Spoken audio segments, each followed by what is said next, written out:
can unmute yourself by pressing #6 to ask your question and check in, because you and someone else might also be at the same time. So we'll try to sort through that if that happens. So we're recording this meeting, and we'll put it on Facebook in the next few days.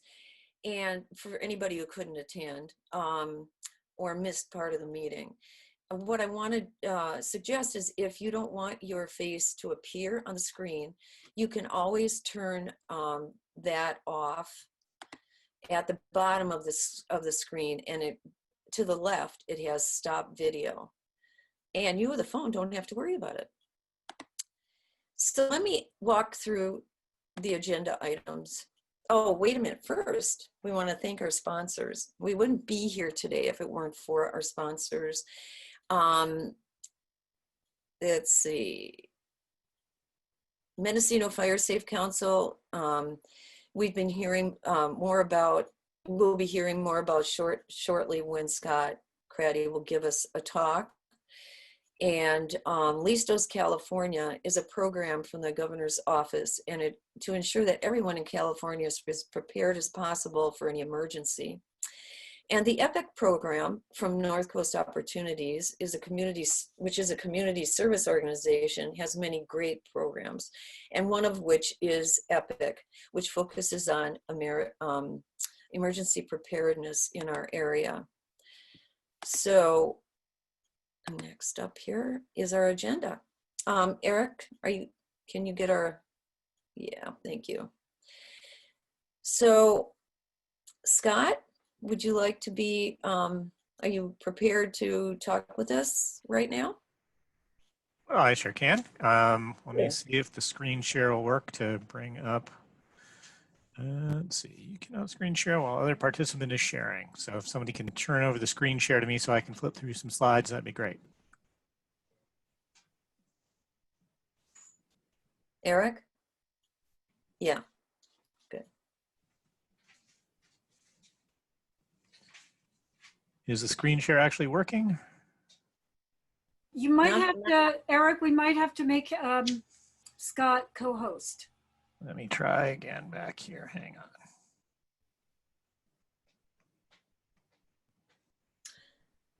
on. While we're doing, okay. Scott, can I just run through the rest of the, I'm sorry, I should have done this. Yeah. The rest of the speakers. Okay. Sheriff Kendall and Brentt Blaser will be here and talk to us from Operations of Emergency Services, and the county supervisor, John Haschak from 3rd District, is here.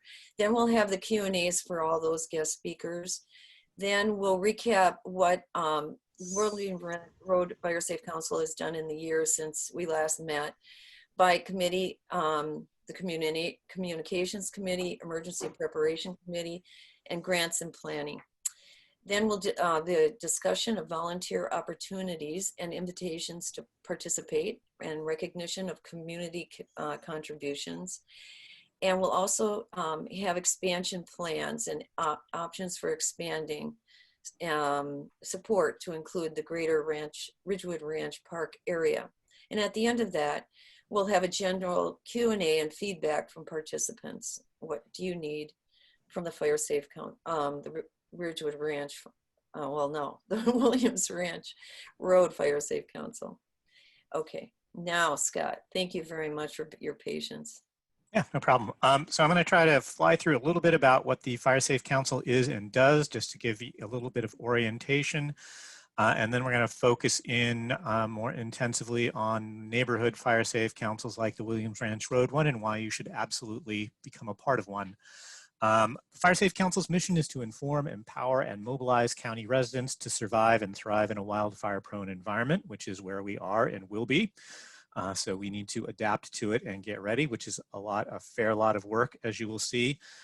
We try to fulfill that mission in a lot of different ways. We have operations, including helping develop neighborhood councils. We do a lot of education and outreach. And we do a lot of grant projects. At the moment, I believe we have 8, ranging from a $1.4 million road clearing and shaded fuel break creation project down to a $5,000 grant to do an all Spanish community fire safety presentation that's going to happen Wednesday, and everything in between. One of the most important things we do and have done in your area recently are shaded fuel breaks, which are using grant funds to clear important ingress and egress roads. Those do 2 things for people. They help get you out in an emergency without having to go through flames and get emergency responders in, and they also create a fuel break. A couple other programs that are running at the moment that you should know about is we have a community chipper program. So if you have a neighborhood fire safe council that's organized and you get a bunch of people to do defensible space clearing around your properties, we can save you the couple of $1,000s it would take to get somebody to come in and clear that out. And we are also just rolling out a program for defensible space for income eligible seniors and disabled people, so people who cannot do their own clearing. One of the advantages of being part of a neighborhood fire safe council is that you find out about those things before anybody else. So the eligible people in your community are more likely to participate in those things. We also do a ton of other stuff, which I'm just going to fly through. We have a series we're working with the UC right now to put together a bunch of home hardening videos that will be rolling out next month. And I'm just going to fly through the rest of these. We do a reflective sign program, a lot of literature, videos, Spanish language content. We're about to roll out a radio program. Our first show will be at the end of the month on KZYX. And we coordinate neighborhood fire safe council meetings, which I'll talk about being kind of super important in a moment. There's sort of 4 key areas we focus on. The first 2 relate to developing your, making your sort of home and property safe, home hardening and defensible space. Now, I'm not going to go into any detail about those today. Personal planning is your plan for getting in and out, and where we're going to focus on for the rest of the couple minutes I have are on neighborhood organization, which is about neighborhood fire safe councils and why you should make sure you're part of one. There are 2 big ways to get a lot of things done in making ourselves more fire safe. One is to land a couple $100,000 in grant money and bring in heavy equipment and make something happen. And the other way is to organize your neighborhood and have a lot of people with shovels and rakes and weed whackers that can accomplish about the same amount of thing, work over a period of time working together. And what I want to go into is that those 2 things really come together with neighborhood fire safe councils. When you have a neighborhood fire safe council, it enables you to organize and do those things together. And it also means it's more likely that you're going to be the person that lands that grant that enables those big projects to come into your area. And just to step outside of the program for a minute, that's exactly what happened with the Williams Ranch Road. We were able to bring about $50,000 worth of grant money in to help do road clearing there this year. And that was because when we had 2 grants that happened to overlap so that we didn't need to do the same work in the same place, we had a little bit of extra money, and the Williams Ranch Road group was ready with a project. And so being ready and helping yourself kind of helps you to get those resources when they come available. Why do it as a community? Because wildfires are a community event. As much as you do to prepare your home, if your neighbor's home is vulnerable, yours is also more vulnerable. Most people don't realize this, but most homes catch fire not because a flame comes moving through the area. The flames move pretty fast, and if you've cleared yourself, you might survive. Your home might survive just fine. But embers coming in from nearby and neighbors' homes are what start most homes on fire.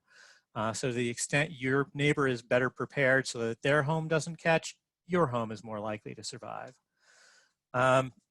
And we won't go through that. I'm going to try to get through here because I don't want to use up all your time. But helping neighbors, as I just said, helps protect yourself, both in terms of your own home being more likely to survive because there's less embers and less radiant heat in the area.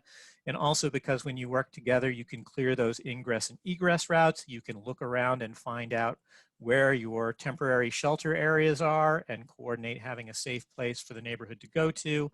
as Williams Ranch Road has done. You can work together to have emergency backup routes out so you have more ways to escape.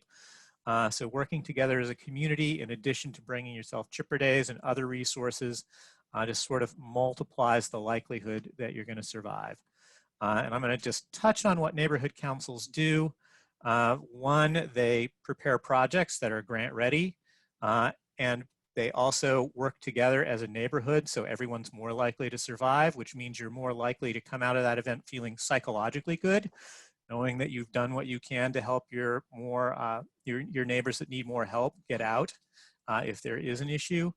What a neighborhood group does can be the gamut. It can be anything from getting together once a year and having a fire safety presentation to doing the kinds of things like Williams Ranch and your neighbors at Sherwood Fire do, which is having a massively organized communication system and doing all kinds of projects and events. And we won't go into detail about all the things you can do, but there are almost an endless number of things you can do to help you and your neighbors get ready. And I'm probably over my time, so I'm going to hand it off.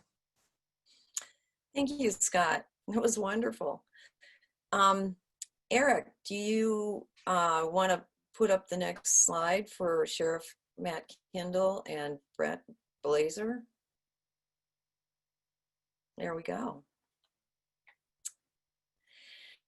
Oh, and I want to remind you, if you do have any questions for Scott or for Sheriff Kendall or anyone else in the meeting, please make sure and go into chat and ask your question, and we'll address those at the end of this. So the next speaker, Sheriff Kendall, you've been a 30-year veteran in the Mendocino County Sheriff's Department. How wonderful.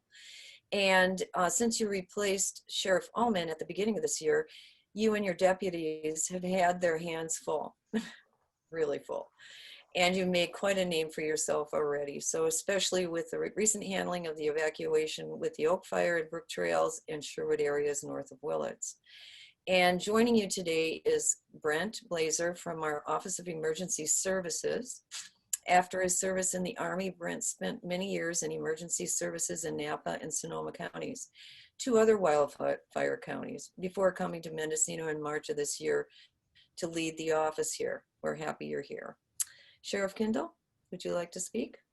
Yeah, so yeah, it's been a pretty busy year, and we're getting through it rather well. And as a matter of fact, this is one of those years that honestly, we had to do a lot of things we've never had to do before, and I'm extremely happy that they worked out as well as they did. With the evacuation of Brook Trails, I mean, honestly, everyone who works in public service in Mendocino County, including fire service, highway patrol, deputy sheriff, we have been scared to death over that, just because there is just a gamut of things that can go wrong.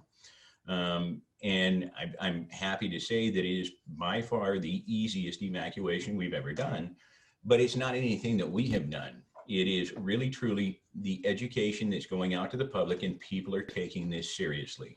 And so although a lot of our responses to things have changed, and they have changed because, hang on just a sec, my daughter is calling me on FaceTime. Let me step off of this real quick.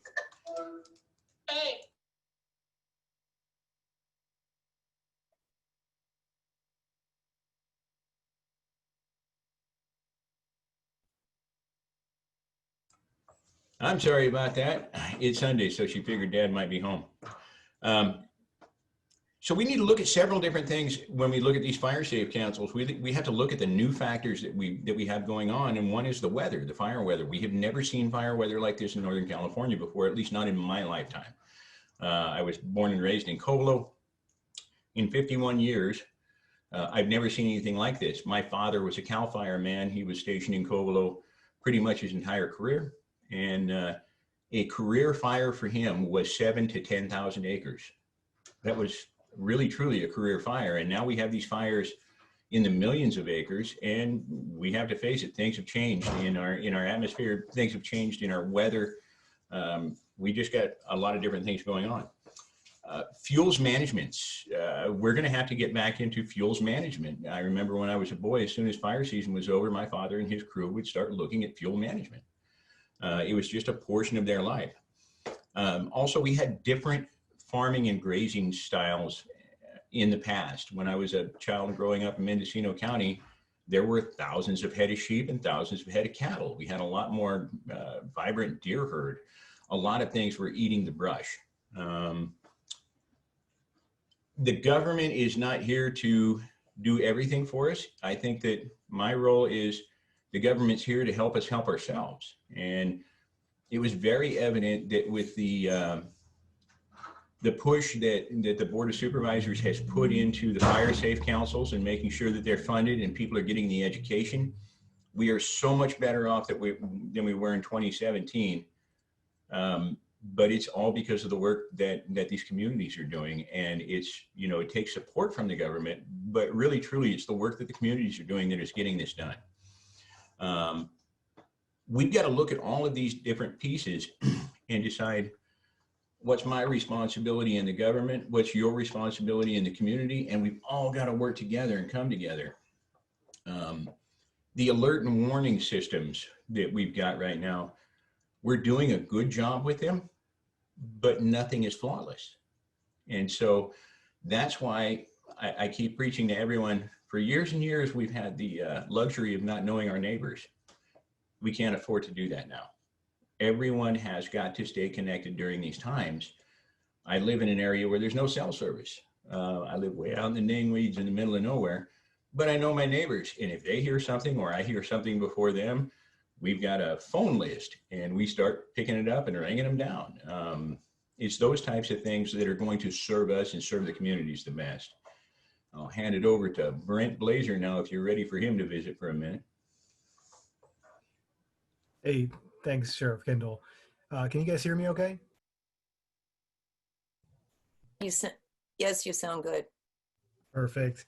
And I apologize. My neighbor, he's having a little barbecue out back and I can hear some music in the background. So hopefully that adds to the ambiance today. But no, you know, traditionally my role, emergency management, is really changes from county to county. You know, you look at it from a state level or what federal or state might say it is. And there's a slew of tasks and a slew of different things that emergency management is supposed to do. But then you really got to dive down into how big is the agency and what do you have the manning and staff power and funding to take care of, right? So that's something that as somebody new to the county in a smaller office, I'm kind of trying to get a grasp of what roles does emergency management play here and how much of a partnership do we have with other county departments and such. And really I have to applaud everybody from, you know, from the different departments to the sheriff's department, the different agencies that are supporting this fire. The collaboration is really astonishing because I'll be honest, like as a one-man show, I was really kind of worried of like, what am I walking into, right? There's big expectations from the surrounding North Bay counties, from the public when it comes to these different disasters and disasters never go well. I can tell you that, you know, I've done a lot of them, you know, a long time in the service, different federal, all the way from Hurricane Katrina, things overseas to Town of Paradise I did for a couple of weeks. I was in Sonoma for multiple years and dealt with the 2017 fires before, during, and after, all the way to Lake County fires, helping out there in the years prior. So I can tell you that no fire is the same. Anybody who says, oh, we've been through this, I'll tell you what, there's always some variations, whether it's a jurisdiction that's on septic tanks and you find out, you know, what their road infrastructure looks like and their ability to do debris removal, from helicopter logging to all sorts of different things that make recovery more challenging, or the population themselves. You know, when you look at our percent of population that have disability rates versus what the state average is, what the economic impacts are, it's always different.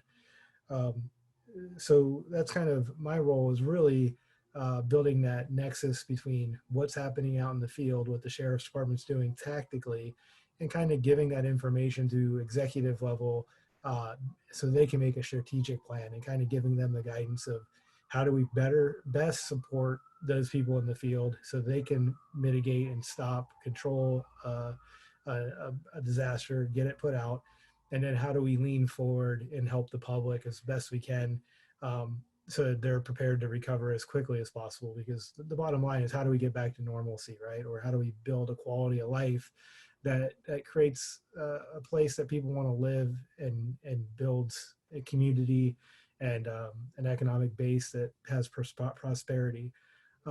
So that's really what my role is, and it's my time now to kind of learn what this community needs. And so again, I applaud. There's been different FireWise groups, and I'm really just excited about how many we have and how many people are really taking an opportunity to. Because like Sheriff Kendall said, the government can't do it for us, right, as individuals, but the better we are prepared, the better we will recover, the better, the bottom line is the better our school districts are for our kids, and the better our next generation will have it. So that's a little bit of where I'm at, what my role is. I'm going to stop there. I kind of rambled on, but I think I kind of covered a little bit about me and the things that we're working towards. So thank you. Thank you, Brentt. That's wonderful. Next up, we would have Chief Ryan Smith. And of course, we know that the fire chiefs have been pulled away to do what they need to do with all the fires that we're having. So Eric, he did talk to them, and he has a few items that they asked him to make sure and talk about. Eric? Thanks, Ree. So I'm not a fire chief. I'm not even a firefighter, but I'm not going to be able to cover everything that the fire chiefs were going to cover, but I am going to spend a few minutes just quickly going through the things that they brought up. These are important because not only do they help you, but they help the firefighters who are out there protecting our homes. Their priority is life and property. And believe it or not, the best thing that we can do to help them is to make their life easier with home hardening and home ignition zone work. This makes a big difference, and I'll show you how in a second here. First, one item that both chiefs said is a top priority for them are road signs and addressing. Finding the fire in the rural neighborhoods that we live in is their first challenge, and missing house numbers, missing road signs are the #1 problem in doing so. So we are going to be working on a project later on this year to ensure that the road signs and the names are very clear and set up for first responders. However, we need your help on your individual addresses at the end of your driveways. If you do not already have one of the reflective green and white house number signs down at the road, reach out to us and we can help you get them from a local manufacturer who's offered them at cost. So reach out to us. The contact information will be at the end of the call today, and we can help you get set up with one of those. Now we're going to have a home hardening and home ignition zone training coming up later on in the year. As Scott mentioned, they're going to be releasing some great videos on that soon. However, a couple of points on that now, just so you understand what the concepts are. Home hardening is creating a defensible space in the area up to 300 or so feet around your home. That not only keeps the flames away from your home, but it also enables firefighters to slows down the flames so that the firefighters have more time to protect your home and keep the flames away. If I were to ask you, however, one of the most common ways that a house catches fire, you'd probably answer flame, and you'd be close, but that's actually #2. As Scott mentioned, #1 is embers. And by the way, 3 is radiant heat, which is fire that's so hot that it catches your house on fire without even touching it. But embers can fly up to a mile ahead of the fire. They're the #1 reason that people's houses catch. And they do that by landing on something flammable within the 5-foot radius of your house, where they get in through your vents to your attic or into your crawl space and catch things on fire there. So as they say, a picture's worth 1,000 words, and the picture's worth 1,000, a video must be worth 1,000,000. So we're going to look at both of those. Home hardening, as we mentioned, is the area directly around your home all the way out. So within a 30-foot range, it's stuff very basic, like trimming trees up to 10 feet, moving the firewood piles at least 30 feet away from your house so that embers can't land in those firewood piles and catch your house on fire. Up to 70 to 100 feet, it's spacing plants out. If you've got trees that are crowded together and link in a chain all the way to your house where one tree can catch another, that tree catches another, and then all of a sudden the flames are right at your house. That is one of the main ways that the flames get there. Now, does home hardening actually work? Does it make a difference? Yeah, it does. And you can tell from this picture, home hardening does not mean a big bare dirt lot around your house. You can have green, you can have landscaping, you can make your property look beautiful. It's about doing it in an intelligent way so that the flames can't reach your house. It's another example, house out in the middle of nowhere, in the middle of the woods, just fine after the fire because they knew what they were doing, they paid attention, they worked on hardening the area around their house and doing some home ignition zone work on their house itself. Now we'll get more into detail on that in future trainings. We're also working on opportunities to have someone come to your house and help you walk through what needs to be done. That could be folks from CAL FIRE and from the Fire Safe Council. I know it can seem like an impossible task when you stand at your house and look at all the things that need to get done, but we can help you figure that out. It's a lot of expense and time if you think about it at a large level, but once you start breaking it down into bite-sized chunks, it's actually quite doable. What we want to avoid is this. This is a picture from the Oak Fire. These are our firefighters who are out cleaning up somebody's yard instead of working on the fire directly. This is not what we want to happen. They could have been out there working on the flames, setting up perimeters around the fire, but instead they were trying to save this house by clearing their wood away from the house, all the brush. So that little bit of work ahead of time could have saved our firefighters a lot of time during the Oak Fire. So the main reason that people don't evacuate when they should is to stay and protect your home. If you do a good job with the home hardening and home ignition, there's a much better chance that your home will survive a fire without you there to protect it. You may look at flames like this and go, okay, you know what, that's something I can attack. I can manage that. Well, what about this? This is often what it ends up looking like. There's nothing that you can do with this, even with the fire department there to help. That's not insurmountable. You don't want to be out there facing that on your own. So when they ask you to evacuate, please do evacuate. If you've done your work ahead of time, your home will be fine. You'll come back, you may have burnt trees, but your house will still be there. So I believe those are all the items that the fire chiefs wanted us to touch on, at least the ones that I could address for you. Oh, there was one more reminder. We are just about halfway into fire season. In fact, historically, the worst fires have happened in the September, October, November, December timeframe, not earlier in the fire season. As the year goes on, things get drier and drier and fires get worse and worse. This little rain that we had in the last week is not enough to make a difference. We can't breathe easily. We can't relax at this point. We still have the worst months of the fire season yet to go, and they wanted us to make that point for you. So I think, Ree, that was it for their part of the presentation. Yes, thank you. That's great, Eric. Very informative.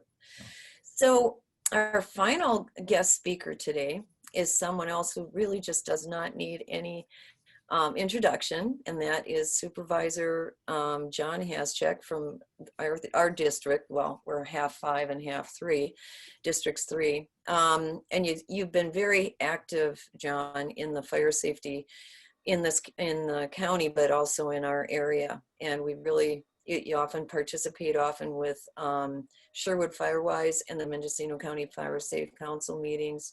And we are really honored that you're here today. And you also live in our neighborhood across the ridge over All here. right. Thanks, Thank Ree. you. You So, bet.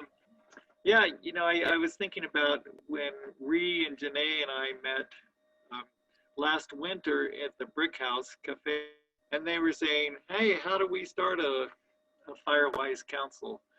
And so I think I said, maybe talk to Scott and talk to the people at Sherwood Firewise or Pine Mountain, Lauren Robinson, because they're all doing great work. And so it's fantastic to see that you've already got this $50,000 grant and you're doing the work. The one thing I think about, well, my name's John Haschak, Ree said, and 3rd District Supervisor. The one thing that I really am impressed by the Sherwood Firewise Council, because they have meetings about once a month or so, and their intention is to make everyone safer, but they also say their goal is to build community. And like Sheriff Kendall was saying, you need to know your neighbors, and our lives are richer when we know our neighbors and build that kind of community. So that's a great thing that you all are doing on this Sunday afternoon. I live right on Schaefer Ranch Road, which is right over the hill from where a lot of you all live. And so I hope to be part of this Firewise Council. And I hope it can extend all the way from Ridgewood through the whole southwest area to Wilkes. That would be great because, anything that hits you guys or in the Williams Ranch comes up, quickly over the hill to my house too, and vice versa. Let's see. So, you guys got a grant for the Williams Ranch, and, so I've been working a lot with the Sherwood Firewise Council, and what they've done is they got a $450,000 grant from CAL FIRE to work on vegetation management throughout the Sherwood Road area. So they'll be doing that throughout this coming year, which is fantastic. And last year we worked on getting memos of understanding with private property owners along the Furco Road and the Shao Road. And so I think those, and we did the shaded fuel breaks along those roads. And because of that, when this Oak Fire happened, the firefighters were able to use those roads. They knew the conditions of the roads, and it certainly helped with the evacuation process. Like Sheriff Kendall said, this was the easiest evacuation that has happened in his 30 years of being, in the Sheriff's Department. And I think it's because the work that the Sherwood Firewise Council did in getting people informed. Their communication efforts were really stellar. They had those reflective sign programs that you can buy. They did their chipper days. And so I think all of that added to, a safer evacuation. And I really think, the sheriff and the Office of Emergency Services did a great job. But like they say, it's the people on the ground, the people communicating with each other and being ready and knowing what to do. And that's what the Sherwood Firewise did. And I hope that, this Firewise Council can do the same. Let's see. The other things we're working on with the Sherwood Firewise is because, we do these programs like the Furco Road and the Shao Road, and we get those cleaned up. We create those shaded fuel breaks. But what we've seen up in the Sherwood area, brook trails especially, is that after a few years, they're forgotten. And then 5 years down the road, we have the same mess of, vegetation that happened before. So what we're looking at is creating where they can do a zone of benefit, and it's kind of an assessment for all the properties in that area of Sherwood Road. it's the first time that we've been doing it. It's a county program, and we're trying to get it all together, and so that they can self-fund. So if everyone pays $10 a year and it's assessed through the county, then that could be $10,000 that would be able to keep those roads maintained properly. And so we don't have the continual, big problems. We keep it maintained at an easier level each year. So we're working on that, and I'll certainly let you know. Let's see, the county is looking at a vegetation management ordinance. And so if there's an area that needs to be abated, we're kind of trying to figure out how that would look. There's lots of issues with it, but I've been in contact with CAL FIRE and the Chief Wilkes from the Little Lake Fire Department to get that looking like it should. And I was just reading an article in the Press Democrat about a grazing program they have where they're matching people with livestock with people who need their land grazed to keep the fire danger down. And they just started a program in Sonoma County with UC Extension, and they're trying to match the property owners with the grazers, and we'll see how it goes, but they're looking forward to doing that. And why can't we do it here too? So with that, I probably have gone over my time, but if there's any questions you have, certainly contact me. I'll put it in the chat box how you can get a hold of me, and I'll be here for the questions too. So thanks.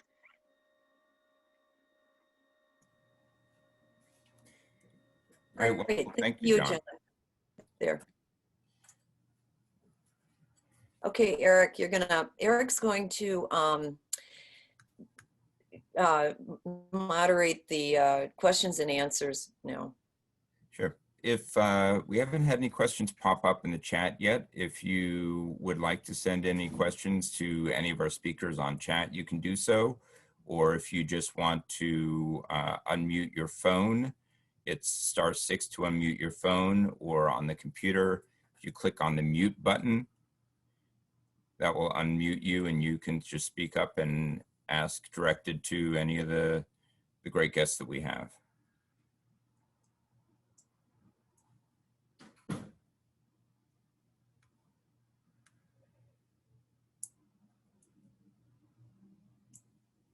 Anything anyone have so far?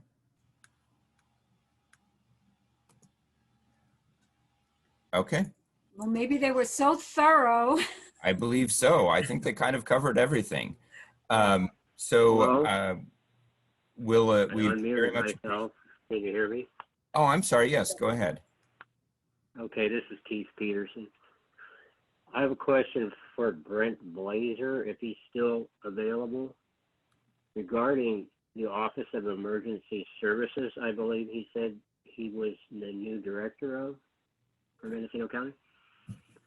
And I'm just curious what agencies fall under his purview, or how he interfaces with the sheriff and probably the ambulance services, I would guess. But what other services does the Office of Emergency Services deal with? So, and I apologize, sir, I missed your name, but so honestly, I interface, if you look at county code, I'm technically within the county administrator's office. However, she's delegated that to the sheriff's department. And so I don't have any sort of county executive staff who report directly to me by any means. It really is a partnership, and where I have to just provide, I'm essentially, my title by county code is Emergency Services Coordinator. So essentially, it's really kind of linking information, linking people and saying, hey, this is your task, this is your area of responsibility. And then helping them through that, because it may be something that's different than what they do on a normal basis. I mean, how often does planning and building have to go out and do damage assessments for fire, right? Might only be every couple of years, might be new staff. They may not know what FEMA or the state are looking for when they come out to do assessment, and what it takes to get reimbursement in certain programs. So a lot of what I do is more administratively on that, in those aspects with managing some of the repetitive grants that come in, helping look at what our deficits are, what our threats are in the county, and then prioritizing projects and saying, you know, here's where I think we can make measurable improvements. When it comes to ambulance and other things, we have essentially similar job descriptions, if you would. We call it a MOOC, a mutual aid for operational area for medical. So we have Jen Banks. I don't know if you ever heard her. She's been in Mendocino County for a number of years. So, you know, that's kind of who specializes in that. And then we have other analysts that might do public health preparedness that kind of work with groups that are like, say, our hospitals and different care facilities. And so there's different specialties within every jurisdiction. I've worked with a lot of them over the years. I'm kind of the guy who is a generalist in a lot of different areas. So if you were to look at my professional background, not only did I do the military, but I've done the fire academy and different things, EMT time. So by no means am I, you know, the 30-year EMS professional. However, I know, hey, if I need to know bed counts, what our capacity is, capabilities, which hospitals are doing on generator backup, power, you know, utility backups, having an idea of what our composition of population look like. I know where to get the information, who to connect to whom, and then also, you know, when need be, step up and add some guidance when it comes to incident management and how to play well with incident management teams. Because ultimately, who's controlling the field activity is really CAL FIRE, you know, the Sheriff's Department, you know, how to support them best and knowing what they do is a big part of what I bring to the table. So I hope that answers your question. Please let me know if there's anything else I can add to that. Yes, it does, and thank you for all the information you provided. Are you involved at all in the COVID virus response in the county? So initially we were, obviously. What my role, or say emergency services, is really kind of taking, when something goes awry, and that we start going from into an abnormal situation, whether it's we have to evacuate people and shelter them, or in this case, one of the first and few times that we've really had to, I'd say few, but all of a sudden we have a pandemic threat. It's a county's not set up to deal with that, right? We have our normal business in which all the departments do their normal services to the public. And all of a sudden we have to come up with a new system and it's like creating a new business, right? So you got to take staff and put them in new assignments and figure out, okay, what functions of government can we kind of shut off or put on hold? And so I come in and into that fashion. We all pull together. We kind of retool the organization in order to provide service.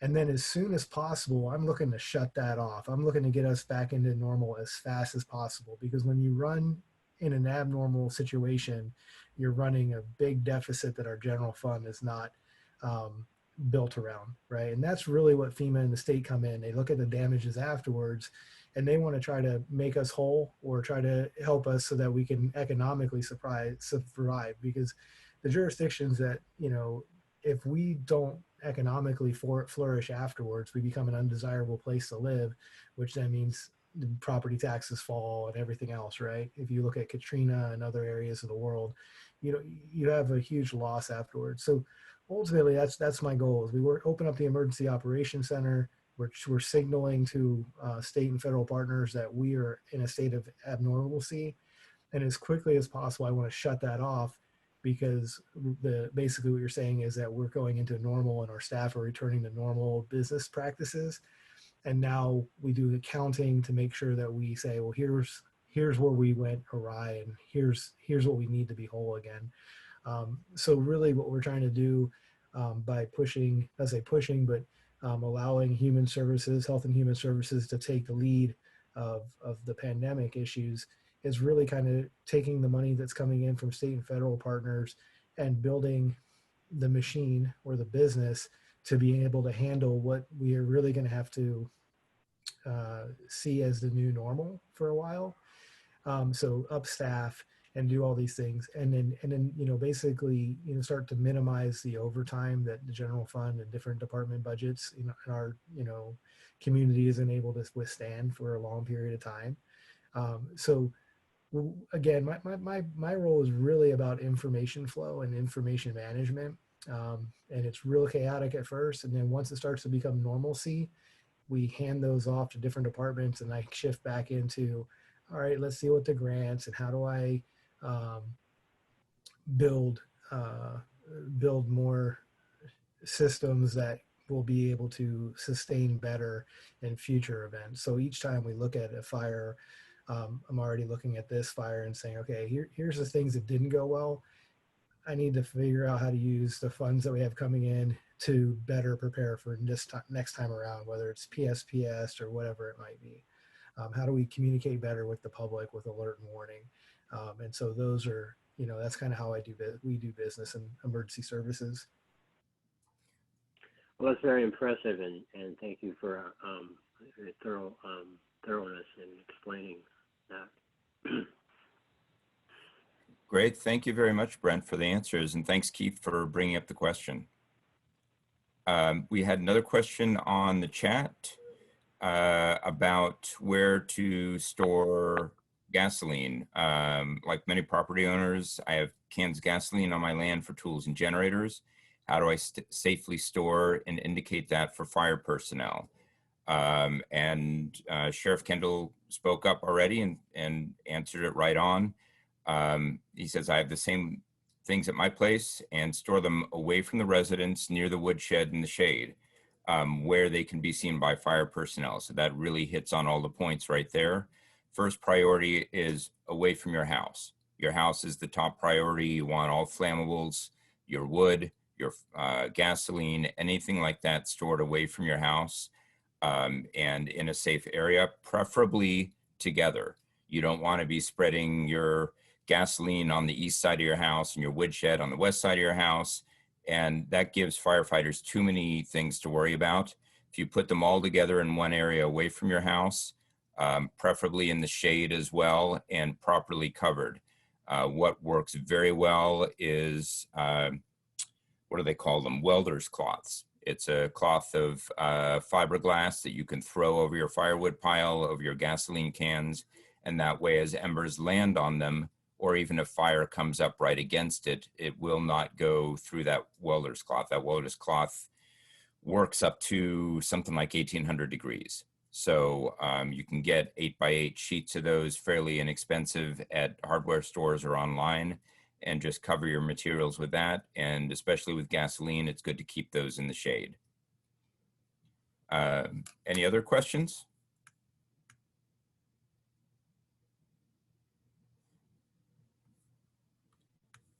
All right. Ree, do you want us to take us to the next portion? And thanks very much for the guests. You're absolutely welcome to stay as long as you can today, but I know it's Sunday, and if you want to get on with your life, you're welcome to drop off. Thank you very much, folks. Right. Yeah, thank you. Thank you all. Yeah, I'm going to have to step out, and I've got a couple of phone calls I need to make, but I really appreciate you having me here this afternoon. Thank you, Sheriff Kendall. Thank you so much for joining us. Invite me back anytime. Thanks, Will do, John. Thank you very much. Thanks, Eric. Thanks for everything you're doing. Thanks, Brentt. You have a good day. Yeah, I guess I'll probably drop too, but if you have, I'm around. So if you have follow-up questions about organizing, I want to let you guys discuss, but if you need me to pop back on, just shoot me a text or something, and I'd be happy to talk about how to put councils together or anything else that comes up. We'll do, Scott. I'm sure we actually probably already have a list of questions started for you. So we'll be in touch. Great. Sounds good. Thank you. All right. That was a wonderful start. And so what we have next up is, Eric, are you going to put go from one thing to the next here? So we want to do a little recap of our first year and a half, actually.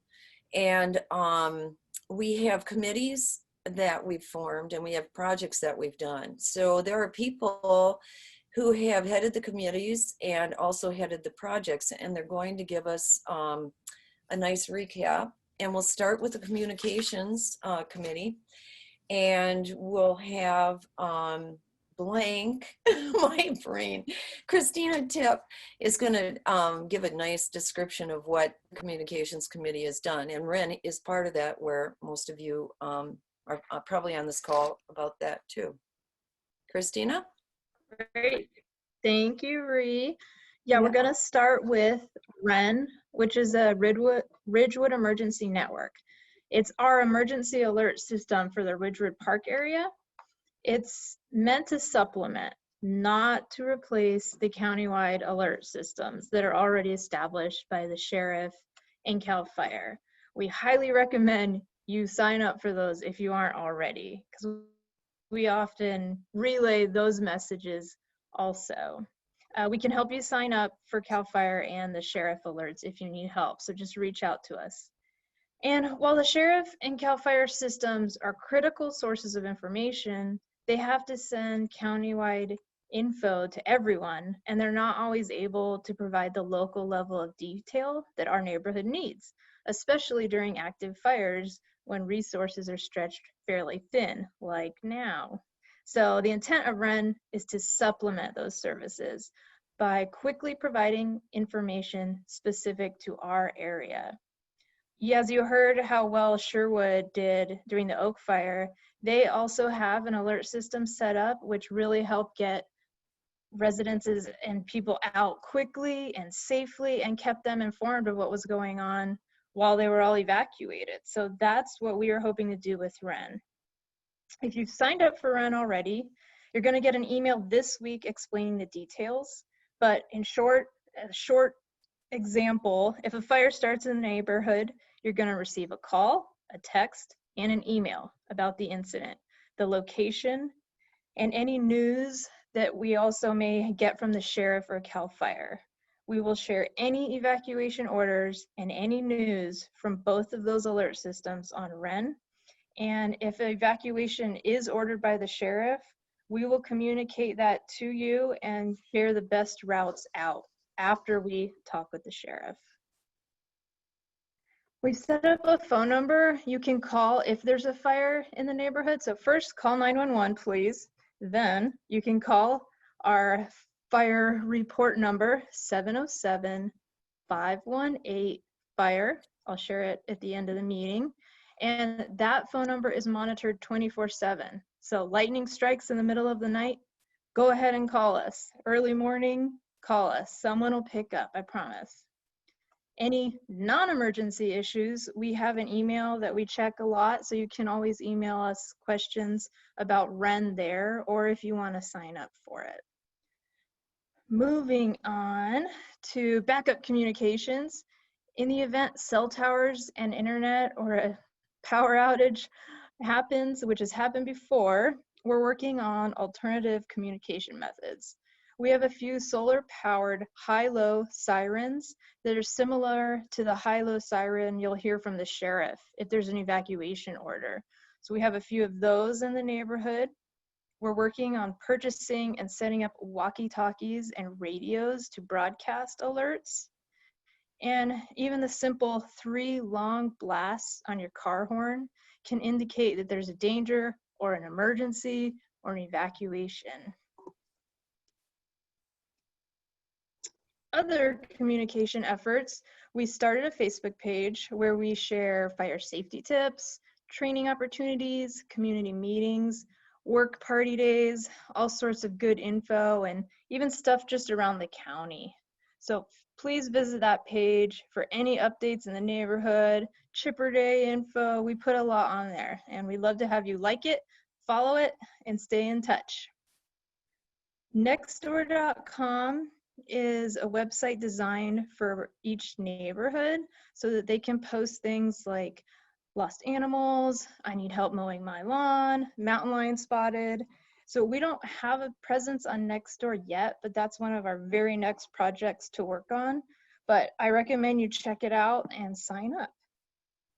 We also have a bulletin board at Blackhawk and Williams Ranch Road, where we post information, updates, and contact info for the Fire Council. So if you're checking your mail, go ahead, stop by our bulletin board and see what's new or if we have any tips up there for you. So the contact information, email, Facebook page, we're going to present it later in the meeting, so don't worry about writing it all down now. It'll be available later. Send us questions, concerns, and we're always open for good ideas. Thank you. Thank you, Christina. That was wonderful. Also, remember, we will have a question and answer period at the end of these presentations. So go ahead and send any questions you may have to us or to Janae, and they will be addressed at the end of this part of the presentation. So the next committee is the Emergency Preparation Committee. And Robert, you are going to give a present or talk about some of the things that have been done. And after you're done, then Lance will. Are you ready, Robert? Oh, we got to get you unmuted, huh? Janae? I can't hear you. You're muted. Hang on one second, sorry. So Robert? Yeah, Robert. He's iPad, right? Yes. Okay, I don't see him on here. I'm not seeing him either. Uh-oh, I wonder if he got bumped off somehow. Lance, are you ready to give your wait, there's user's iPad. I can't unmute him. People have to unmute themselves. Okay. I should be unmuted. There you are unmuted. Good. Yes, all right. We lost you there for a minute. Good to go? Yeah. You're good to go, please. Okay. All right. Well, pre-COVID, we had 2 public meetings. The first of which was featured a presentation by Brian Weller from Sherwood Fire Council. And part of the focus there was to utilize the CAL FIRE's Ready, Set, Go. So that was reviewed for all of the participants that day. We had a well-attended meeting that then was able to break up into small discussion groups based on where folks lived and to talk about their concerns and priorities. And additionally, we made contact with a source for reflective address signs, and those were made available.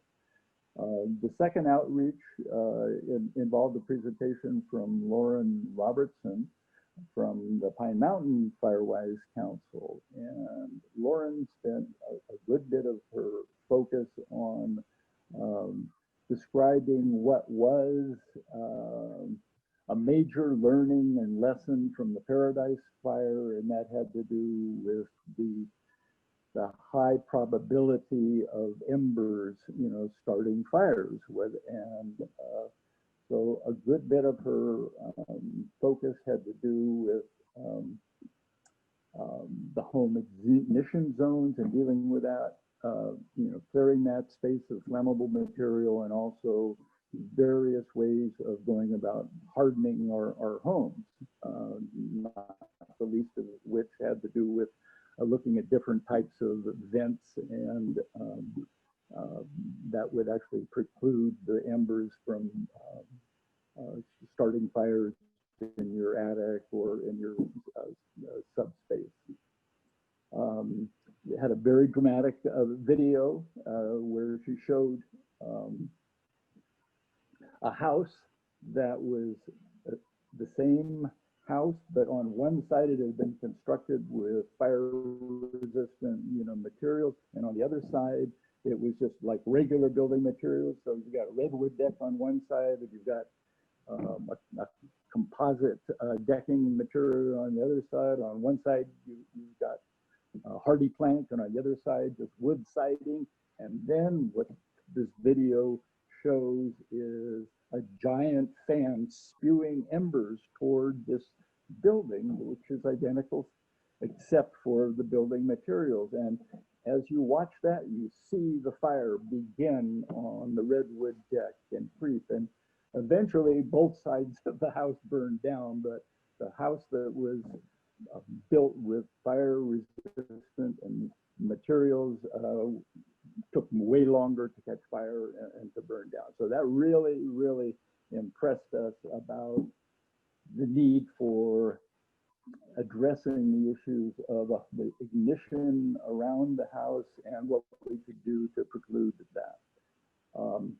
The next outreach that we had with bringing in an experienced fire professional was when Jeff Tunnell came. Jeff Tunnell from the Bureau of Land Management did a drive-through with about 5 or 6 of our community members here, and through the roads, the primary roads and the spur roads within the Williams Ranch Road area. And Jeff basically said that you have a huge vegetation problem. Many of these homes on this road or that road would not be served by emergency personnel because you have way too much combustible material. And so that as well led us to seeking the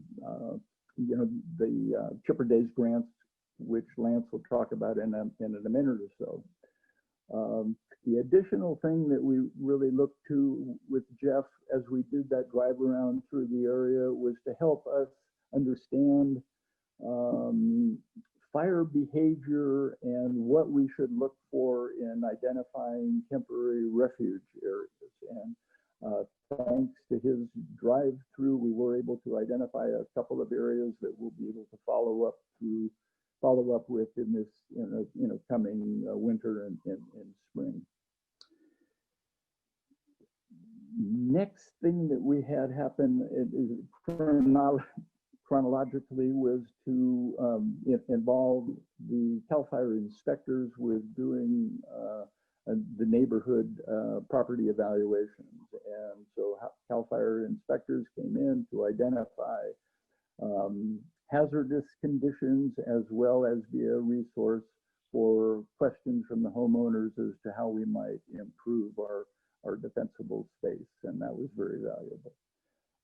And last, before moving on, we had the volunteers from AmeriCorps come in to help homeowners with their home hardening and defensible space activities. And it is a wonderful group. Anybody who ever has an opportunity to work with AmeriCorps should jump at the chance to have a crew of 4 young people, 18 to 22, all with wonderful attitudes and outlooks on life, come and assist you with your home hardening and defensible space issues. They're great. Okay, Lance, take it from here. Thank you so much, Robert. Right. You're welcome. Okay, so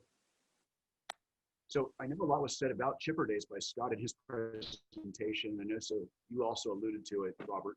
So we're just wrapping up this round of Chipper Days, but the hope, I think, with the expansion is to, again, hopefully access those services, perhaps this year, but definitely next year, and expand the breadth of the area they're treating. And in that, it was great because they were able to go out to actual landowners and homeowners' homes and help the chip material they had collected and organized.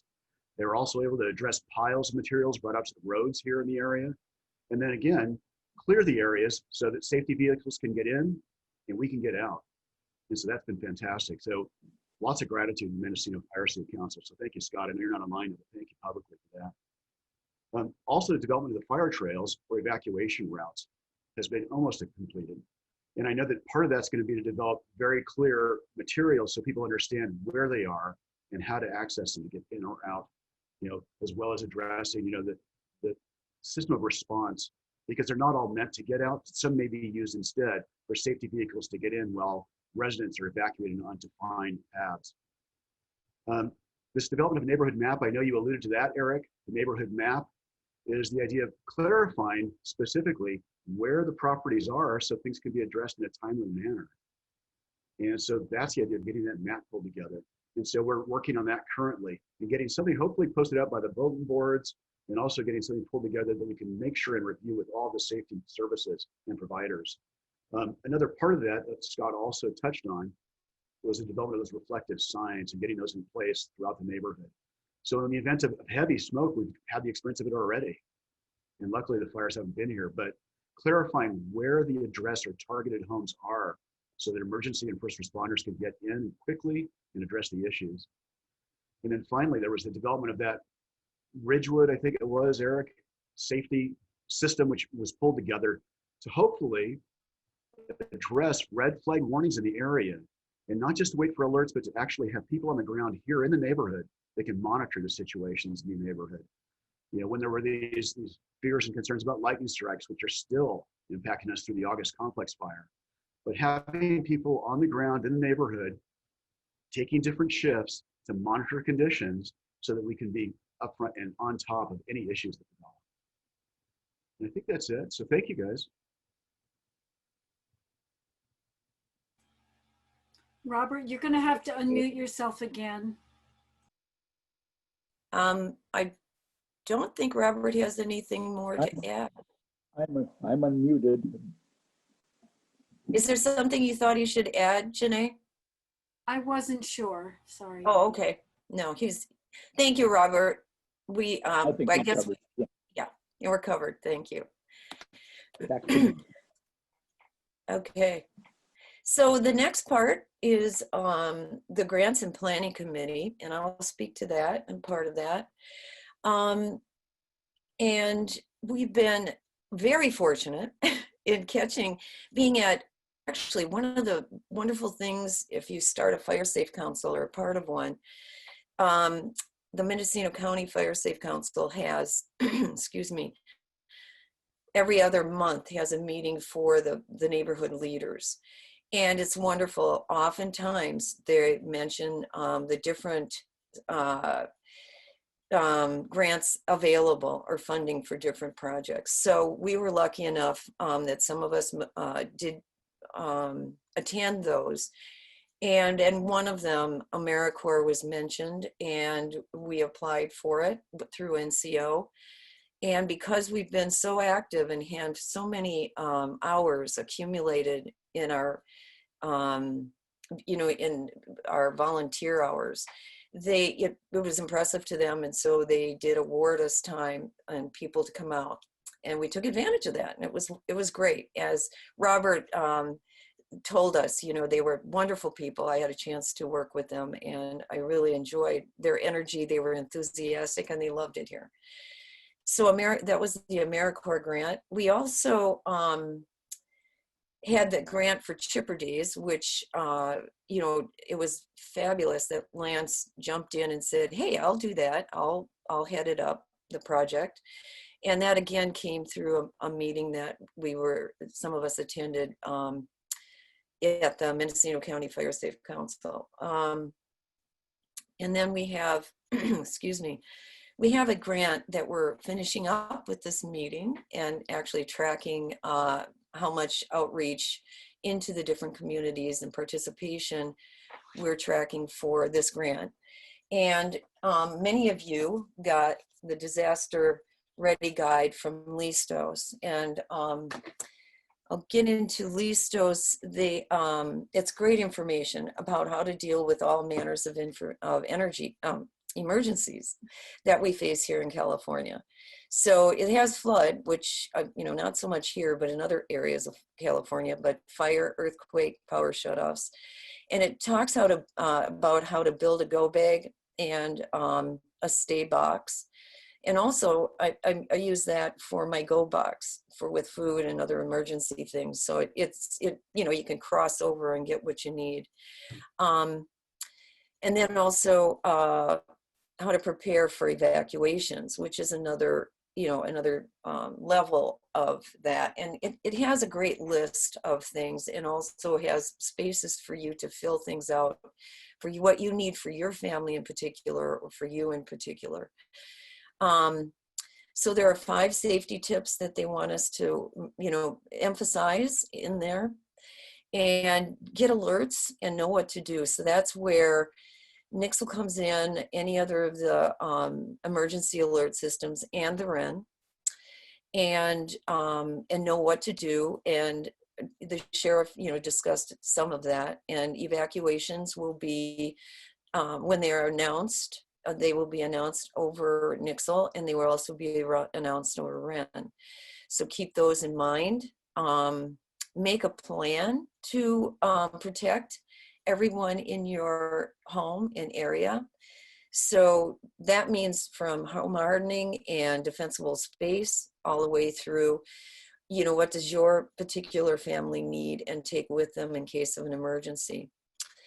And then get to safety with the things you need. So make sure that again, all those important papers that if you don't have them in the safety deposit box, you might want to take some of those with you.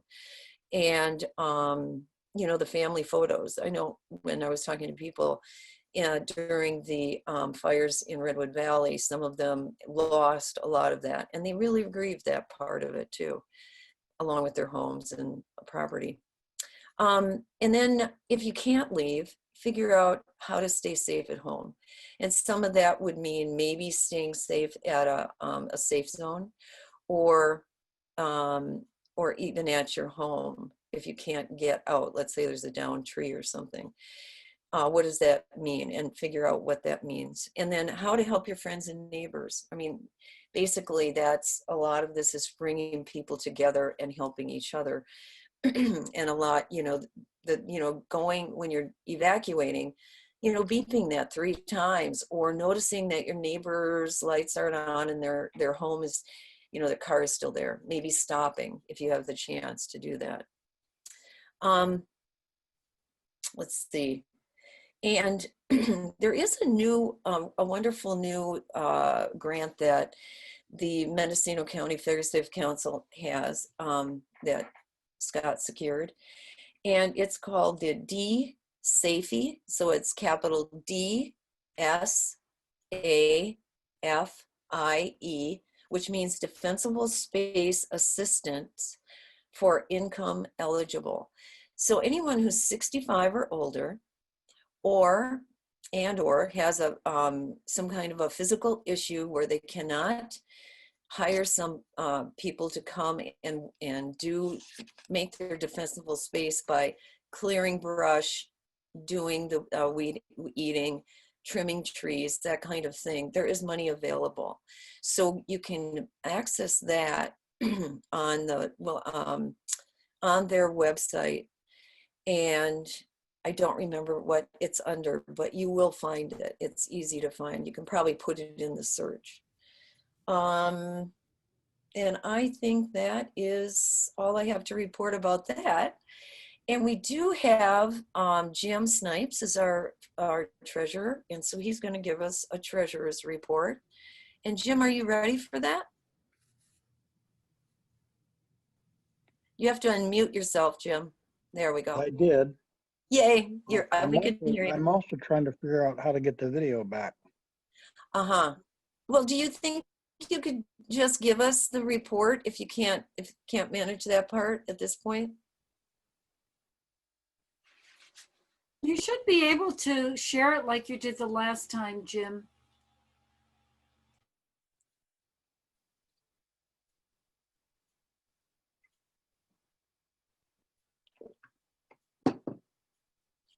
There we go.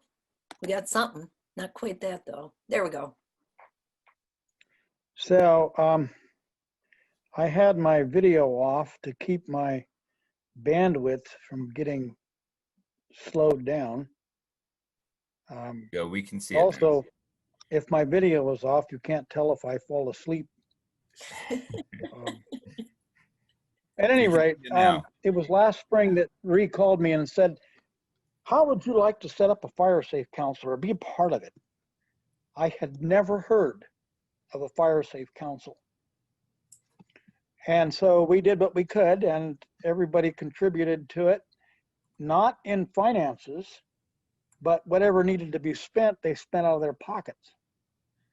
And by the time we got to the 1st of August, we realized that we needed to do something about finances. So we started an account. I used a savings account at my Ridgewood credit union.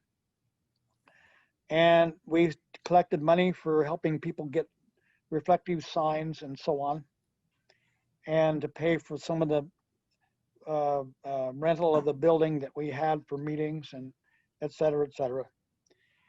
During this period of time, we have received donations of $713.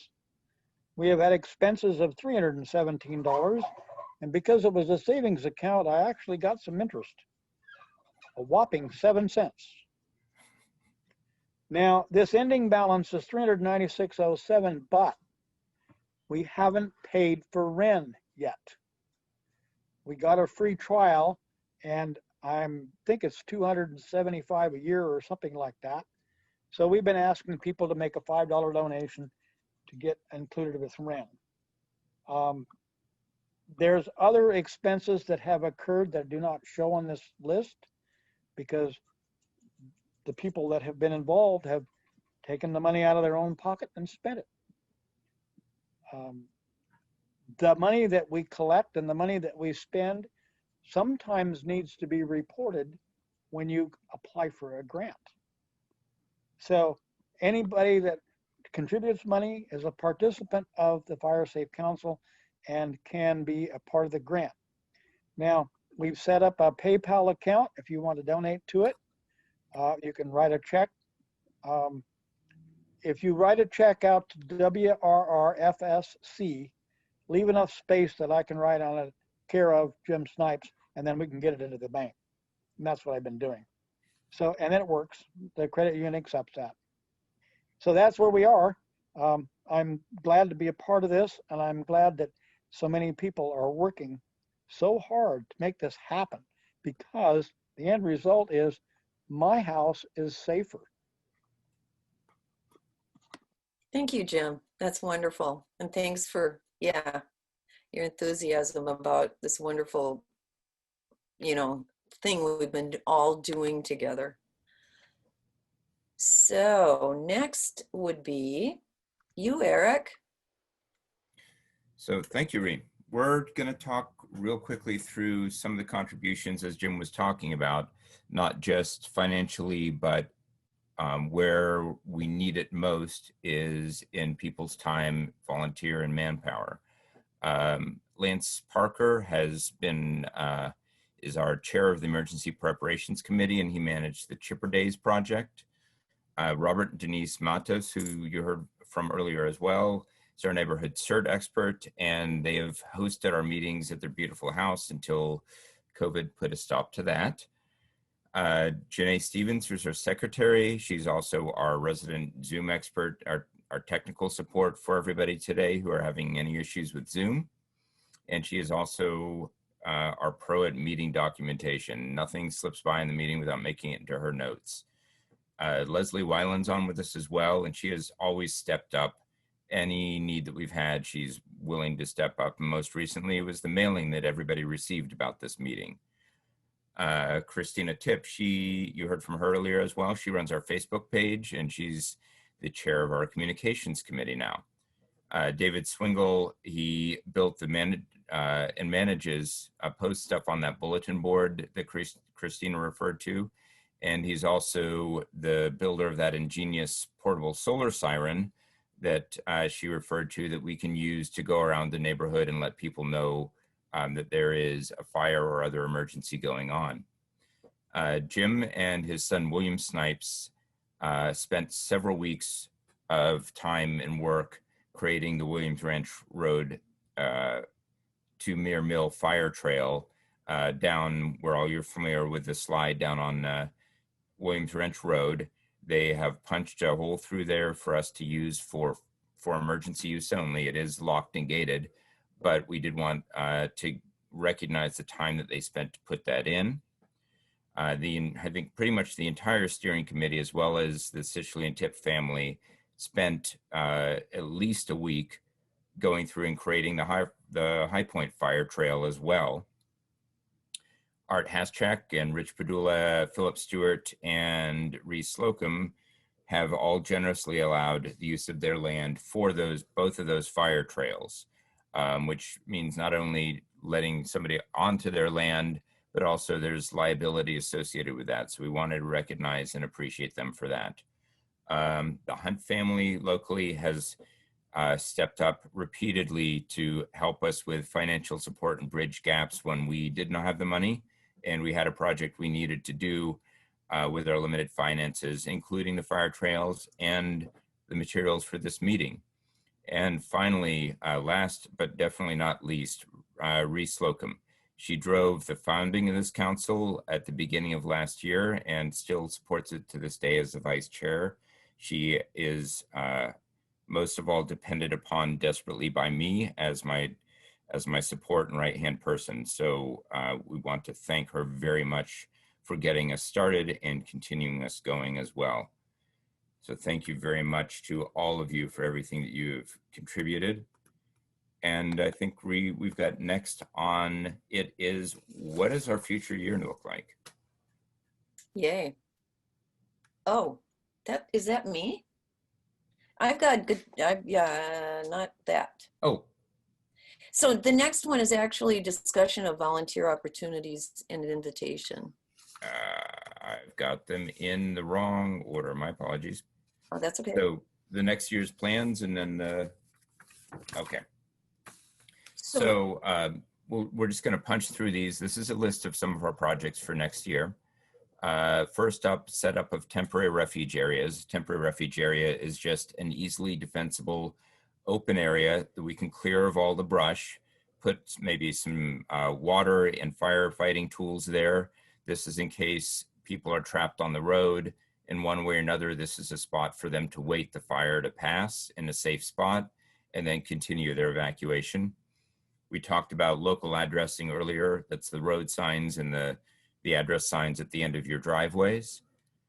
Partnerships with community organizations such as other Firewise and Fire Safe Councils in the area, as well as other community-minded organizations such as road associations, North Coast Opportunities, hubsandroutes.net. These all work on the similar items that we do. We're also building a fire preparedness library online for training and materials, videos, anything that might help people become more prepared for the eventuality of a fire. We're also working on bulk and purchasing and discounts, which is working with the local hardware stores to make sure that they carry all the important supplies that we need for fire safety, and seeing if they can give Fire Safe Council members discounts to encourage them and enable them to purchase what they need to make their area fire safe. Fundraising, of course, as Jim mentioned, we need to come up with some local and run some local fundraising projects. So we're interested in anybody who has experience in that to help us out. Same with grants. Our other source of funding is to find and apply for grants from CAL FIRE, National Fire Safe Firewise, and other governmental and non-governmental agencies. We'd like to build a website, a spot for everybody to go to get more information on fire safety. And then maintaining those fire trails we talked about, as Representative Haschak got into, is a constant thing. Every year you need to go in and trim back the brush, do some road maintenance. And so we're looking for folks who have experience with maintaining roads to help participate and keep those fire trails up and usable. Training is important on what we talked about earlier. Fire home hardening and fire ignition zones are the two primary trainings that we're going to be working on, but we're also going to touch on items such as CERT and ham radio training. And then the last one is membership, which is helping reach out to everybody else in our neighborhood, the folks who haven't joined us yet, and seeing how many people we can get in to support the fire safe organization. The more people we get involved, the safer we all are. And I think, Ree, you're going to go into opportunities to help from there? Sure. Okay. Yeah, just a second. Yeah, there we go. So, you know, one of the things that didn't happen, Eric, you didn't thank yourself for being on, you know, doing what you're doing. Stepping up to the chair position was awesome, because this was growing so fast, and you have the technical abilities and the training with what you do in your job to do that. And we all thank you very much for being where you are, doing what you're doing. Yay. Right. Yeah. Thank you. Thank you. And yes, and there was one more thing that Janae noted. And Leslie is taking notes today, which is really wonderful. It gave Janae a chance to do this other part that she asked, you know, being the technician.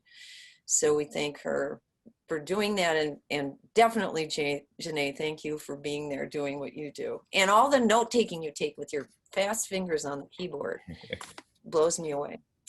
All right, so opportunities to help. Well, you know, when this thing started and we went to the meetings, you know, with the Fire Safe Council, Mendocino County Fire Safe Council, which was really instructive, informative. We couldn't have done it without it. But one of the things that many people said is, you know, if you start something like this, look out, you're going to start a community and you're going to bring the community together if it hasn't already started. So it's definitely been that. And that has, I had been living here for, I don't know how many years, 11 years, I think, before we started this. And, you know, we were getting along all right, everybody, but this really ended up bringing everybody together. And for those people who really wanted to be. And so we have a steering committee and we have 7 members right now. Few people have had to step back because of the different things in their lives needing to take, you know, a front. And but a lot of people have just stuck with it, doing what they can, what they, you know, they find out that something needs to be done and they do it, or they head up a committee, or they head up a project like Lance did. He bounced right in front, went, wow, I want to do that. And so it was really great.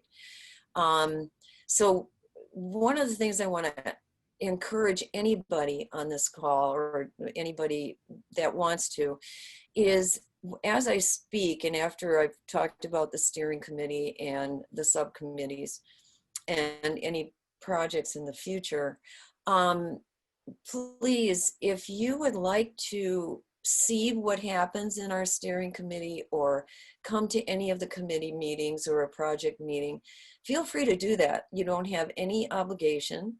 It's, you know, it's fact finding for you. It helps you get to know who we are and how we do things. And you may find that there's something that, that, you know, you could, oh, you know what, I could contribute maybe an hour a month to, or I can help with that mailing. I can help, you know, stuff the envelopes, which a lot of us did this last time. So I just want to encourage you to look at it that way, as fact finding. If you want to come and join us, and nobody's going to put pressure on you. So the steering committee, we meet, we don't have any regular meetings in this moment, but we do try to meet at least once a month, and sometimes 3 or 4 times a month, like we did this last month, because of, you know, getting this meeting together and getting the mailing out. We'd like to have people representing the different road spurs. That's how we formed this. And so there were neighborhood leaders or neighborhood people that they wanted to be on the steering committee from each of the roads. And so that made it a lot easier for us to figure out how to get the information out to everybody in those road spurs. And that's been great, and it's been working for us. We have the 3 70s, and you heard from the folks who have been doing that. And again, I really encourage you, if you found something in what you heard today, then you will, you know, see if there's something that really makes sense to you that you would like to be involved in. And I'm going to look back on some of the projects. The other thing that did happen, and Eric, you have this back in feedback, and I just want to speak to it because I think it's probably important that people know that we've been well aware of the insurance problems, the fire insurance problems, and different members on the steering committee have done some research. So we're going to see what we can do and what options are available locally. So far, I don't think we've come up with a whole lot, but there are some answers out there. And there's also an effort statewide with the Fire Safe Firewise Councils and the California Insurance Commissioner to see what can be done. We're going to learn more about that this year. I'm not exactly sure what else I was supposed to do with projects. I think, was that me to do that? I mean, I can talk about some of them, Eric, but. No, I think it's just to kind of throw those out there. And if any of those pique your curiosity, as Ree said, we would love to have the support, even if it's just to come sit in on the meeting and learn about what's going on. You're welcome. Just, we'll have the communication, how to get in touch with us up in a minute. Just send us a note and let us know what you're interested in doing and sitting in on and listening to, and we'll send you information on that. We did have one question. I guess are we to the question and answer period now? Almost. I think the last thing. Out of order for me, and I'm not. Yeah, I know. I'm sorry. I got the slides in different order than we had done before. Okay. I think the last thing was to talk about the future of all of our neighborhoods together. As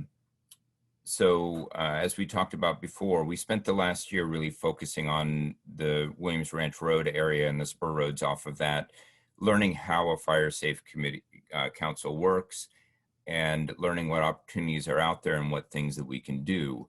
What we've wanted to do this whole time, and this is the main purpose of the meeting today, is to reach out to folks who are in the areas around us in the Ridgewood Park neighborhood and find out if there is interest and talk through the different ways that we might be able to extend the support that we've done with Williams Ranch Road out to the entire Ridgewood Park area. As the sheriff mentioned, as John Haschak mentioned, this is all about building community, and it's about the interdependence that we have when we're out here. The more that each person does to make themselves and their own little smaller neighborhood fire safe makes our whole area of Ridgewood Park more fire safe. So we've had some discussions in the past amongst ourselves, and the two options that we came up for expanding the support to include the Ridgewood Park would either be to form smaller fire safe councils in the different areas of Ridgewood Park, or to turn the Williams Ranch Road Fire Safe Council into the Ridgewood Fire Safe Council and cover the whole area. And that would enable us to bring in more grants, more funding, larger projects to cover our area. At the same time, as Ree mentioned, we're going to have neighborhood leads in each of the smaller areas that would be able to better focus on the smaller local projects like a road clearing along the Black Bart corridor, or a road clearing in Muir Mill that doesn't necessarily impact everybody. However, as you know, there's at this point, up to this point, there's been one way in and one way out, which is Blackhawk. So everybody on this call depends upon that road to get in and out. Now that we have some additional fire trails, we might be going down Muir Mill to get out, or Muir Mill might be coming up that fire trail if there's a fire down Muir Mill and need to go down Blackhawk. So we're all kind of interdependent on each other in that way. And we wanted to open the discussion about how all these different smaller neighborhoods might be able to work together as one large Ridgewood Park community and make ourselves more fire safe. So we are open to having a little bit of that discussion on the call today. I know we're just about to run out of time, so we don't have a whole lot of time for that during the Q&A. But if somebody does have input on that, we would love to hear what your thoughts are. And then what we're going to do is have a meeting in the next couple of weeks where anybody from any of these neighborhoods is welcome to come. And we actually ask you to please do come. And let's talk about the approach that we could take to support all of us in all of these areas and make the whole area more fire safe. So I think from there, if we just want to open it up to Q&A and to ask people what else we can do to support you. Eric, we do have about 3 questions from Oh, a great, participant. great. Yeah. Do you see it? I'm Oh. pulling it up now. Oh, okay, never mind. It was to me. I didn't realize that. So yeah, there are 3 questions. And one of them I'll address right now. Yes, we will have, we'll have our email address and phone number on. Why don't you put that up now, Eric, if you can, for people. And then there you go. So you can give us a call or, pop us an email, and we can answer your question about what to do. Pretty much, I mean, I guess I can say pretty much what people are doing. We will send you or get you the WREN sign-up sheet. And David, I don't know, did you get that? I assume you got that with the disaster ready guide. But anyway, it's in there, and there are 2 sides to it. And then you can send that to the address here. That was one question. And okay, let's see. And the second one is fantastic. Oh, that's right. Eric, you're the one who's supposed to do this. Oh no, I'm the one that has to. That's right.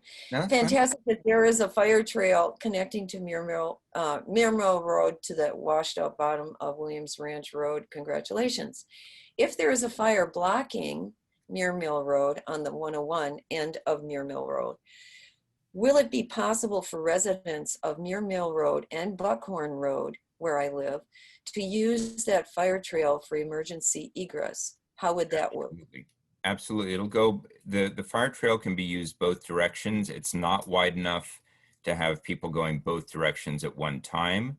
However, the way it will work is if there is a fire going on, one of the fire council will go down there and open up those gates that will be on either end. If by chance we don't have the opportunity to get down there quick enough, we will just send out the combination code via WREN. So whoever gets there first can open it and leave it open for everybody else behind them. The reason for those gates is we have a conditional permit for that road from the county.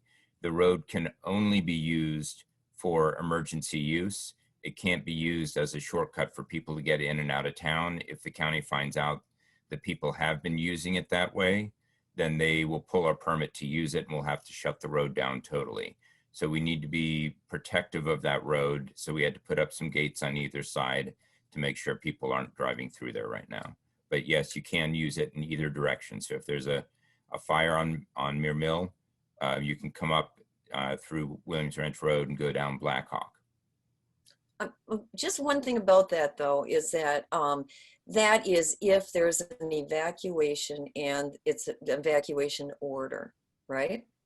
Yeah, the way that the sheriff and CAL FIRE do the evacuations today is they want to make sure that people are not causing a traffic jam and preventing the fire engines from getting in. So they will usually make a call and say which direction they want people to evacuate from and which way they want us to leave open so that they can get materials in. The most likely scenario they told us, I mean, this will all vary depending on where the fire is, what direction it's coming from and going to, but the most likely scenario would be that they would tell us to use our existing roads, the paved roads that we're familiar with, and that they will take their vehicles down the new fire trails to get in and out of the area. However, that, if the fire is down at the bottom of Muir Mill, between Muir Mill and Willits, that is your exit to use as well. That we will open that up and you'll head up this way. All of that will be communicated out via WREN as soon as we've spoken to the Sheriff's Department and CAL FIRE. Okay. And this one says that regarding that new fire trail that connects to Muir Mill and Williams Ranch Road, I note that there are a number of tire tracks that indicate that this emergency egress might be used for non-emergency use. I've seen someone who lives up on Williams Ranch Road driving down Muir Mill Road too quickly, by the way, I don't know if she's using this for non-emergency use, but is there any safeguard against misuse? Who has access to the lock code for that gate? So I think that actually, yeah, Eric, That's what we just talked about, but yes, it is locked. The code is just held within the Fire Safe Council. There has been, just by the way, a lot of activity down there because we're still working on the road. There needs to be some erosion control before the rain comes in. So we're doing chips and silt fences along the side of that fire road to prevent erosion going into that creek. We need to protect Bechtel Creek. That's a highly protected area. So we need to make sure none of that disturbed soil gets down into that creek. So we've been down there almost every week putting in chips and putting in silt fences. We have had 3 incidents now of somebody cutting the chain or cutting the lock to get through. So at that point, we had not put in some security on that road. We have at this point. So we will be monitoring that closely. However, if you do see somebody going through one of those chained gates, please alert us and let us know. We have some pictures of 2 of the people that have gone through. We've shared those with the Sheriff's Department and they will be following up with them. We don't want anyone to do anything that is going to risk that road being taken away from us. So, Eric, do you want to check? I did respond to Carlos, who's interested in volunteering to help us get a website built, which is totally exciting. Wonderful, wonderful. Yes, and then there are 2 other questions at the bottom. Robert Koslasic and just one other. Oh, and then Jim put the PayPal donation link in chats for everybody's information. So do you want to take Robert's or do you want me to read it? Can you read it? For some reason, my chat, I'm hitting chat, it's not coming up. Oh, okay, sure. Was there a decision on how to alert the community of a fire, horns or honking or something? Yeah, so that is what Christina was touching on. So the primary method of the alerts will be the sheriff and the CAL FIRE's Nixle and Mendo alerts. They usually send out high-level information about the condition of the fire and which areas are being evacuated. Those zones at this point are being determined on the fly by CAL FIRE, and then sheriff does the implementation and communication. There's some talk about doing some pre-prepared zones so everyone knows what area they're in ahead of time and we can plan for that. But at this point, you need to either be signed up for the Nixle, the Mendo alerts, or REN. REN will be, our role in this will be to provide more detail specific to our local area about what's going on with the fire just in our area. When the sheriff and CAL FIRE are working on 4, 5, 6 fires in the county, they just don't have the bandwidth to give all the detail about specifically where in Ridgewood Park the fire is and where it's headed, what the condition of the evacuation routes are. So that's why we're encouraging everyone to sign up for REN to find out that level of detail. And we'll be sending out consistent alerts the moment a fire starts throughout the fire until we've had full containment of it. Does that answer your question? Yeah. Well, he did. Oh, yeah. Eric? Wait, Robert? Oh, well, I'm on Robert's. Crystal. Okay. I'm on the Facebook for the REN, and I don't see how to sign up for the emails or alerts. Oh, there's a form that you fill out that just contains your information. If you send an email to this email address that's on the screen right now, the wrrfiresafe@gmail.com, or just on Facebook, if you're on there already, you can just send us a note through the Facebook communication and the private message there, and give us your email address, or your physical address, and we'll email or mail you a application. Oh, okay. Okay. Thank you. Yes. And Eric, can't people also text our 456-7045? I think it'll come through as an email. I believe so, but we It actually never does. tested that out. Yeah. If you want, you can also call us on that number, the 456-7045, and leave a voicemail as well. Just make sure you speak clearly about the email address or the physical address, so we make sure we get that down correctly. And I think a note on that, if you're using the email, your email to get the application for REN, then you will need to print it out so that and send it to us. Otherwise, we can send you the printout and you can send it back to us. So just if you have a printer at home or a way of getting it printed, that makes it a little limitation for you at that point. Just send us your physical address and we'll mail it to you, or we'll make arrangements to meet you somewhere. We probably pass by your house every day when we drive into town, so not a problem to drop it off in your mailbox either. Meet yours. Yeah. Thank you, everyone.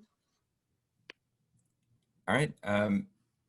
We've got a few minutes left. Does anyone else have any other questions? I do. Happy to stay here as long as you've got questions. I have a question.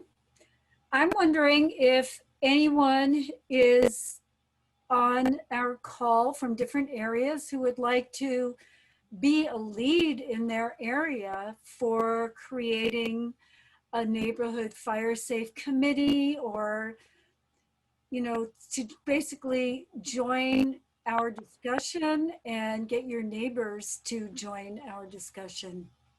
Yes, thank you, Jenny. That would be actually great if somebody feels like they've got a pretty good handle on their neighborhood and would love to participate on the Fire Safe Committee. We could use all the help we could get, especially in the local areas that we don't cover right now. That would be great. And you can speak up here, or you can send us a note offline, or just give us a call and we'll talk you through what exactly that looks like. And I do encourage you, if you'd like to come to one of our meetings. Again, there is no commitment. You can just come and find out what it's about. And I promise we do not, like Ree said, this month was a very busy month getting ready for this call. We met pretty much every week. That is not the norm for us. So it is not going to be that busy for you. Promise. And thank you, Ken. That would be awesome. Ken said he would be glad to lead on Buckhorn Road. So thank you. That's really awesome. Great. Wonderful. And I got already through REN, through our website, we just got an email, and somebody wants the REN application by mail. So we're getting, it's working. Good. So I have a question. Please go ahead. Hello? Yes. Yeah, this is Keith Peterson. Hi, Keith. My question is about, hi, Eric. The question is about the hours and the form you fill out for hours you put in creating fire safe conditions, working. And does the time that we spend home hardening qualify for those hours, like within the 100-foot distance from our house, thinning trees, weed eating, and that sort of thing? Yes, it does. Anything that you do that's fire related counts towards the hours that you put in. And that's important because a lot of these grants that we get are matching grants. So each hour, I don't remember the exact amount, but it's something like $26 an hour that they give you credit for. So if they're going to give you $10,000, they want to see that we've put in our half, which is $10,000 worth of hours. Those hours can be anything that you do on your private property, anything you do for the community to make your area more fire safe. And at $26 an hour, it does add up very quickly. So keep track of all that time, any time you spend in the meetings, even the time that you spent on the call today. counts towards that. Keith, what I can do is I can drop one of the oh gosh, the forms for you, and you can start using that if you'd like.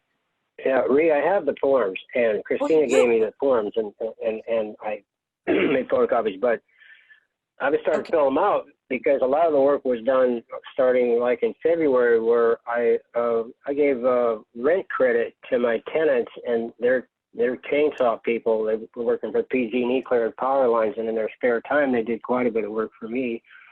And I was just wondering if I could convert the credit I gave them for rent into hours at that rate you were saying. Yes. Yes, you can. Yeah. Any fire safety work that's done. Yeah. Even if you hired somebody to do it, it counts. Yep. Okay. Well, thank you. I think that helps. Okay. Also, any money you spend, make copies of the invoice, and we can get credit for it in applying for a grant. So it's not just labor. You mean like fuel and bar oil and that sort of thing for the chainsaws and the weed eaters? Yes. Yeah. And anything that you do to make your area fire safe, put it on there and turn it in, and Jim keeps track of that as well. That will all help. Well, I got some homework to do now. Okay, thank you very much. Thank you, Keith. You're welcome, Eric.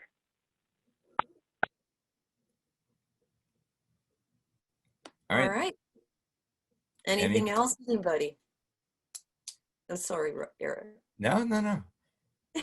There's one more option I'll throw out there. I did have the video queued up, that the one that Robert was referring to earlier about the home ignition zone and the embers. If we had time to fit it in, I pulled it out last minute as we were talking, because it wasn't looking like we would have enough time to look over that. This is the brief version of the video. It's 5 minutes. If anybody's interested, I can put that on and play that through, because we do have a couple minutes left. If not, we'll be showing those as a part of our home ignition zone training. Yeah, we're a little over, actually. We're a little over? Yeah. My watch is slow. All right. I showed 2 minutes left, but on my computer, yeah, we are a little bit over. So we'll save that for the home ignition zone training later on in this year. Sounds great. All right, well, thank you very much for everyone for coming. Wonderful meeting, everybody. It's great to show that there's such interest. And if anybody has interest in taking the next step and expanding out the support of this or another fire safe council to cover your area in the Ridgewood Park, reach out to us and let us know. The more areas we get on board, the safer all of us are. That doesn't mean you need to do it on your own. That's what we're here for, is to help you through that process. Just let us know if you're interested, and we'll start things moving. All right. Well, thank you very much, everyone. Get on with the rest of your Sunday. Enjoy. It's a beautiful day outside today, and we got some nice little rain recently to cool things off. Let's get outside and enjoy the rest of the day. Thank you, everyone. All right. Thank you. Thank you.